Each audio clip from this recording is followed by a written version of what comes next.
नमस्कार.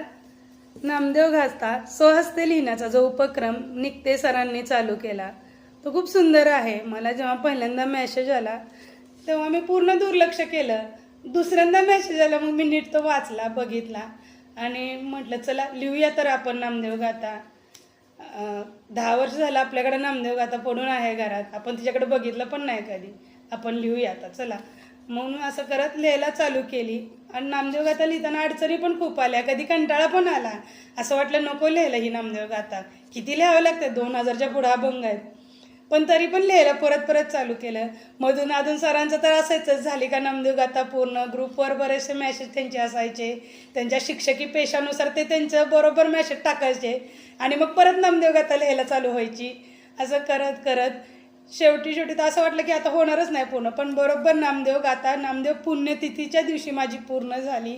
आणि ही नामदेव गाथा लिहिताना जो मला अनुभव आला, जे ज्ञान प्राप्त झाले किंवा जे समजलं ते मी एका कवितेतून मांडण्याचा प्रयत्न केला आहे.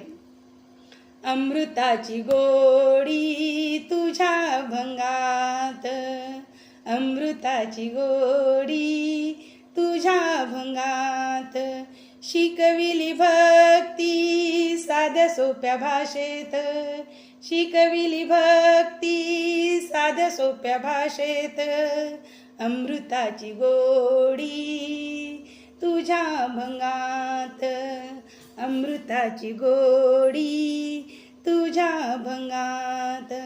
नाम तुझे कार्य झाले जगलौकिक, नाम तुझे कार्य झाले जगलौकिक, नाम तुझी गाथा आहे ज्ञानसागर, नाम तुझी गाथा आहे ज्ञानसागर, अमृताची गोडी तुझ्या भंगात, अमृताची गोडी तुझ्या भंगात. जागोजागी केला हरिधर्माचा प्रसार, जागोजागी केला हरिधर्माचा प्रसार, गुरुविन नाही ज्ञान दिली जगा शिकवण, गुरुविन नाही ज्ञान दिली जगा शिकवण, अमृताची गोडी तुझ्या भंगात, अमृताची गोडी तुझ्या भंगात.